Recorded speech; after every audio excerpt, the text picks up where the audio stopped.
चलिए बच्चों, ये जो है बहुत इंपॉर्टेंट क्वेश्चन है। तीसरा क्वेश्चन है आज का।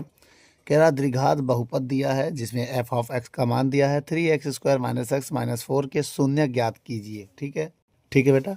जिसमें एफ ऑफ एक्स की वैल्यू दिया है 3x² - x - 4 के शून्य ज्ञात करना है और शून्यक तथा इनके गुणांकों के बीच संबंध भी का सत्यापन कीजिए। ऐसा क्वेश्चन है। तो आइए बेटा, सबसे पहले हम बहुपद उठाएंगे। क्या उठाएंगे? द्विघात बहुपद। द्विघात बहुपद क्या है? ठीक है, ये द्विघात बहुपद है। अब इसमें करना कुछ नहीं, पहले इसको उठा लीजिए आप। एफ ऑफ एक्स बराबर 3x² - x - 4। ठीक है।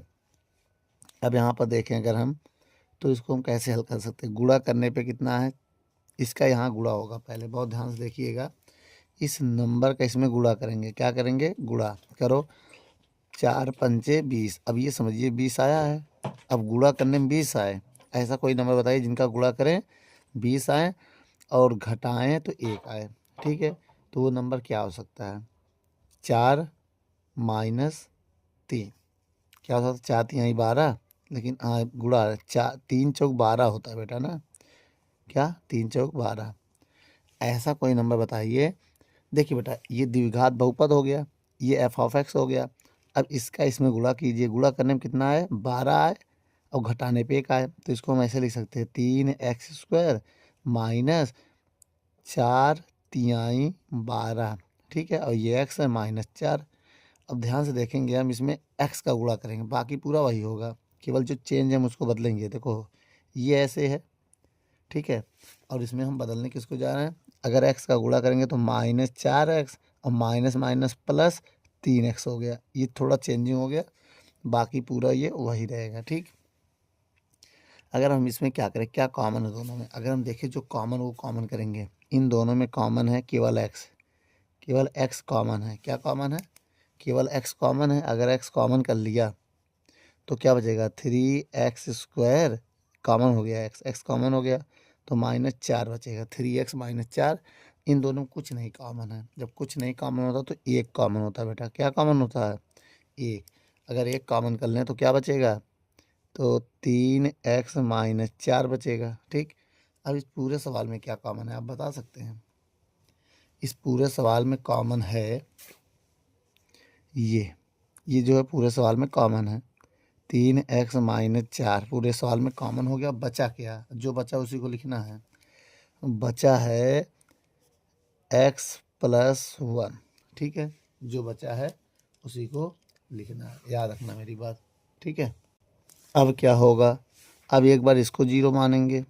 किसको? भाई इसका जो शून्य का बहुपद ना, ये जीरो, अगर हम इसको मान लें एफ ऑफ ये जीरो सब, तो इसको पहले लिखेंगे 3x - 4 और x+1 बराबर 0। आगे पीछे कर सकते हो, उससे कोई मतलब नहीं है। एक बार इसको जीरो मानेंगे तो 3x - 4 बराबर 0।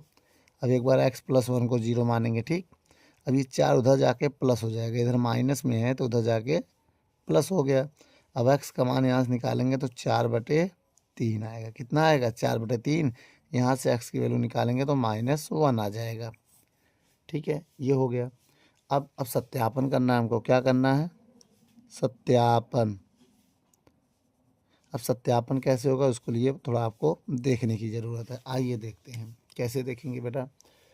सत्यापन के लिए आपको एक बार मूलों का योगफल लगाना है, तो उसके लिए हमें इसकी तुलना करनी होगी ABC से। ठीक है, तभी तो मान निकलेगा।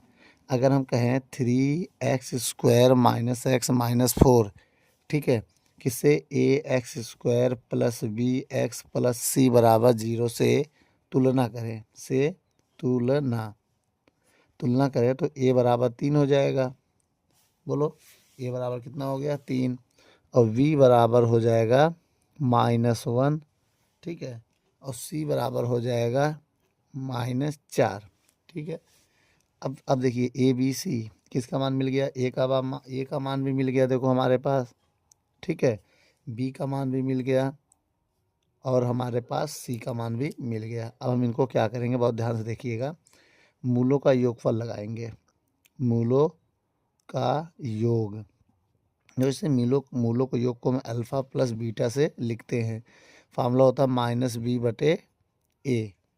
तो अल्फ़ा प्लस बीटा बराबर माइनस बी बटे ए ना, तो माइनस बी का मान -1 है, ए का मान 3 है, तो इसको जब हल करेंगे तो 1/3 आएगा।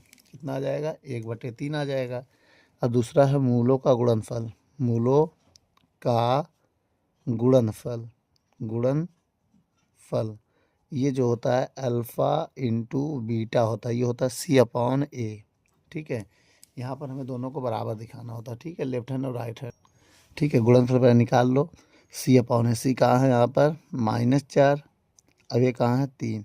अब देखिए बेटा, एक तो ये हो गया, और इसको अल्फ़ा भी मान सकते हैं, जो ये 2 मान है। देखिए मूलों का योगफल यहाँ कितना आया है? 1/3 आया है, और गुणनफल कितना आया है? इतना आया है। अब देखो दूसरा कंडीशन ये है, जो हम यहाँ पर अल्फ़ा बीटा माने थे, देखो एक तो यहाँ से निकाले तो यही आया ना। अब डायरेक्ट अगर हम जोड़ें, देखो माना मूल, यहाँ पर मूल क्या था मेरा? अल्फ़ा को मान ले रहे हैं 4/3 और बीटा को मान ले रहे हैं -1।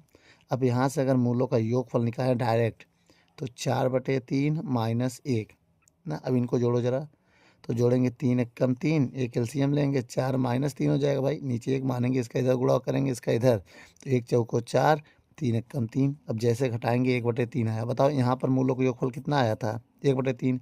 यहाँ पर भी कितना आया? 1/3 आया। अब दूसरे कंडीशन में अगर डायरेक्ट गुणनफल निकालें, अल्फ़ा इंटू बीटा।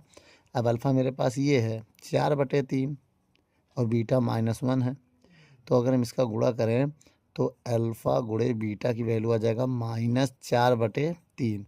अब यहाँ पर देखो बेटा, गुणनफल भी वही आ रहा है जो यहाँ पर आया है। तो बेटा एक हमने द्विघात समीकरण से निकाला है, किससे? इसका मतलब यहाँ दोनों बराबर है। कौन कौन? अगर आप लोग चाहें तो इसका ऐसे भी कर सकते हैं, एक और मेथड है, सेकंड मेथड सत्यापन का। क्या? सत्यापन। तो इसमें आपको मूलों का योगफल का ये फार्मूला लगाना होगा, -b/a। ठीक है, अब लेफ्ट हैंड में लेके चलना पड़ेगा, राइट हैंड को राइट हैंड में लेके चलना पड़ेगा। बताइए, अल्फ़ा इसको माना था 4/3, पता ना, और बीटा कितना है? -1, तो यहाँ -1 हो जाएगा, बराबर -b का मान कितना माना था? -1, और a का मान कितना माना था? 3। अच्छा, अगर इसको हम सॉल्व करेंगे तो 4/1/3 बराबर माइनस प्लस 1/3 आ जाएगा। और इसको अगर हम एलसीएम लेके सॉल्व करें तो इसको घटाएं, कितना आएगा? देखो एलसीएम लेंगे ना पहले, अभी इसके नीचे 1 मानेंगे, अब एलसीएम लेंगे इधर, 3 एक कम 3, 1 चौको 4 और 3 एक कम 3 बराबर 1/3। अब इसको घटाएंगे तो 1/3 बराबर 1/3 आ जाएगा। एक तो ये तरीका है, और दूसरा तरीका जो है मूलों का गुणनफल। क्या होता है? मूलों का गुणनफल C/A। सी का ये अल्फ़ा का मान कितना है? अगर अल्फ़ा का मान देखें 4/3 है, और बीटा का मान कितना है? -1 है। ठीक है, और C/A है फार्मूले में, C का मान कितना है? -4, और A का मान कितना है? 3। इसका इधर गुणा करेंगे तो 4 एकम 4/3, और ये -4/3। देखो यहाँ पर भी वही आया है। तो आप चाहे ऐसे प्रूव करो, चाहे ऐसे, जो आपको सही लगे। ठीक है बच्चों, नोट कर लो।